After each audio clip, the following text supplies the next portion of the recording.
The Syrian refugee crisis added one more ugly moment today, earlier when Hungarian police clashed with a number of Syrian migrants who had massed near and were breaking through some fences that had been set up to separate Hungary from Serbia. There were a number of protesters and people trying to get into Hungary.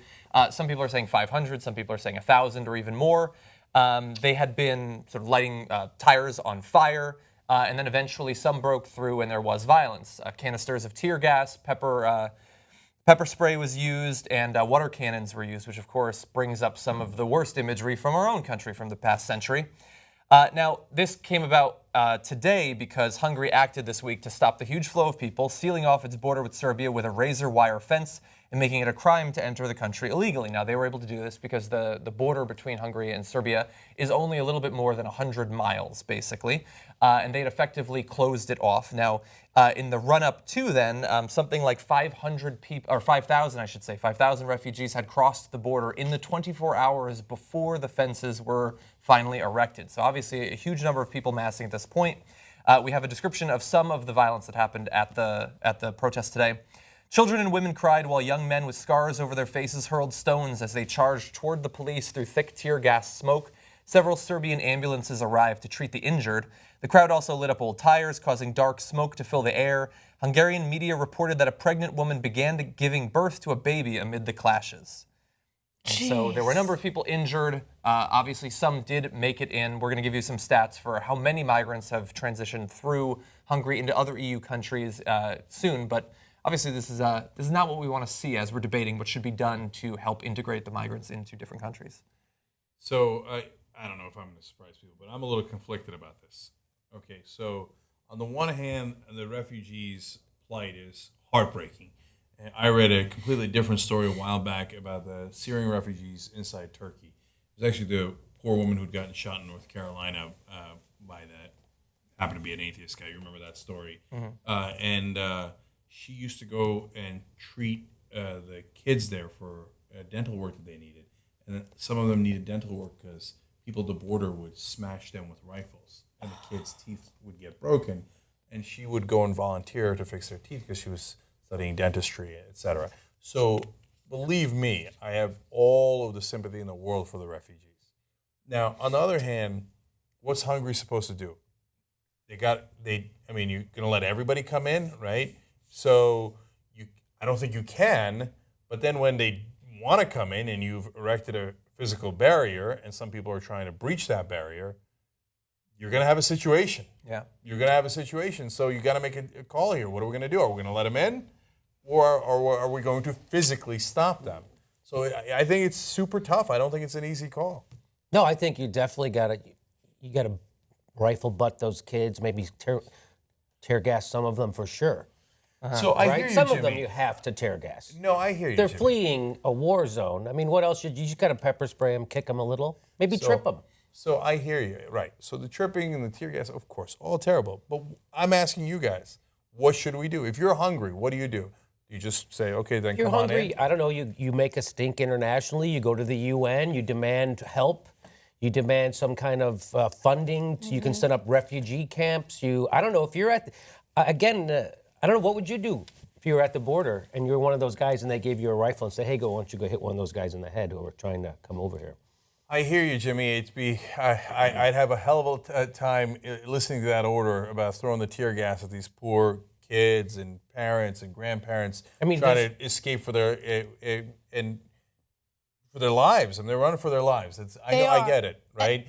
But at this, I don't want to throw the tear gas. I certainly don't want to do that, right? But then is the answer, okay, I'm going to go to the UN, which is going to take forever, and in the meanwhile, this 500,000 is going to cross, and the next 500,000 is going to cross. I don't know that is the answer. Yeah. So I think that we're assuming that, all the Hungarians that are involved in this story are rational actors, but I don't think that they are. I know that there's a huge issue of xenophobia in the country of Hungary. That's not to say that all of them are xenophobic or all of them have issues with, racism or anything like that. But, there's a political party there, the Jobbik political party to be specific, that's very clear about the fact that they only want Hungarians in the country. They don't want any other person with any other background in the country. And that kind of messaging might resonate with some of them. And so they're reaction and violent response to those refugees kind of makes sense when you consider that school of thought.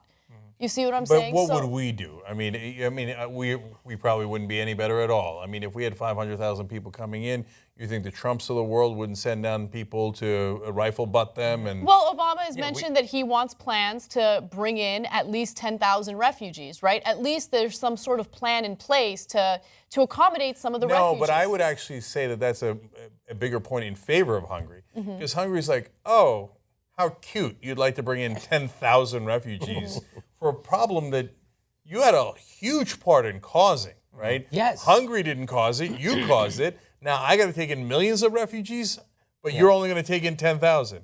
So please spare me your outrage about what I did. Yeah. Right, but meeting people who are fleeing from a war-torn country with violence also Is it the doesn't first make time that Hungary's ever had to try to work with some of their other neighbors? I mean, don't they have a regular dialogue with the countries around them? And everyone's solution is tear gas and rifle butts? Yeah. I mean, I know it's a big crisis, but at the same time, it's like, that's how you respond to this crisis? That's your fucking big idea? I mean, come on. No, I hear you, Jimmy. The problem comes in when the guy says, I am going to go right there. And you are charged with making sure he does not go right there, right? That's where the problem comes in. Right. How do you do that? I mean, maybe the answer is you try to do it the best way you can, and if it doesn't work, you just throw your hands up and let him in, right? I don't know, but I still maintain, not an easy question. Look, and you made reference to what, say, Donald Trump would do, and Donald Trump, I think, is absolutely horrendous when it comes to what he wants to do with our southern border, but there are other people in the same party that he's trying to be the nominee for who want to set up lethal deterrence at the border, or who want to use drones or whatever. And at least with Hungary, they're using, look, I don't like tear gas, I don't like pepper spray, I don't like water cannons, but they are non-lethal for the most part, which is certainly better than could be said for what some other people would want to deploy at the border. And we know that while they didn't move into Hungary and stay there, there are estimates that just this year alone, 200,000 migrants have transitioned through Hungary into other countries.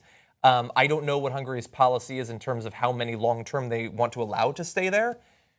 I assume that at some point they're going to have to allow a lot to stay there because Germany is already integrating a lot of people. I mean, these refugees are attempting to be spread into a lot of different countries, but each country has a certain number that they can economically and socially, in terms of healthcare, actually provide a support system for. Hungary is probably going to have to be one of those. The U.S. should certainly be one of those. We're a large country. We certainly have room, and we certainly have the resources. We could divert 1% of our military budget and give we make paradise for the refugees here. So and we should probably do that. Now, the one thing that I think we're all going to agree on is maybe all of this crisis that is now finally affecting the West. Before, it's just, it's optional. You want to join the army, you go join the army, you go fight over there. Hey, I didn't make you do it, right? Hey, I took all the taxpayer money and I put it into defense, but I gave you a patriotic, bumper sticker, so you all went along with it, and it never affected you, right? Well, now it's affecting you.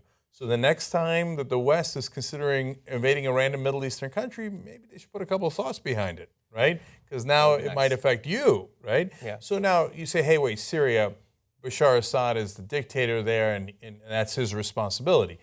Certainly, he's a huge part of the equation here, and so it's not a simple and unnuanced conversation about who's at fault and what created this mass migration in the first place.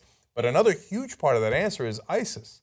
And ISIS certainly would not have existed if the United States and our allies, the coalition of the willing, how willing are they to deal with the consequences now, right? Yeah. The coalition of the willing didn't go in and invade Iraq, de-Ba'athify the army, right, and drive the Sunnis and the Shias into what it seems to be now an endless war raging throughout the Middle East, and create even deeper Muslim fundamentalism.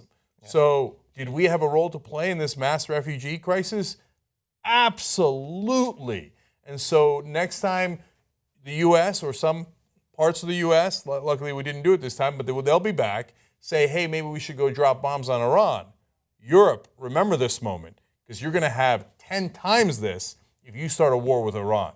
So keep it real. Those are the consequences. And yes, they will affect you, and you should be ready for that, and it matters. It doesn't just matter to foreigners and other people. It matters to you now.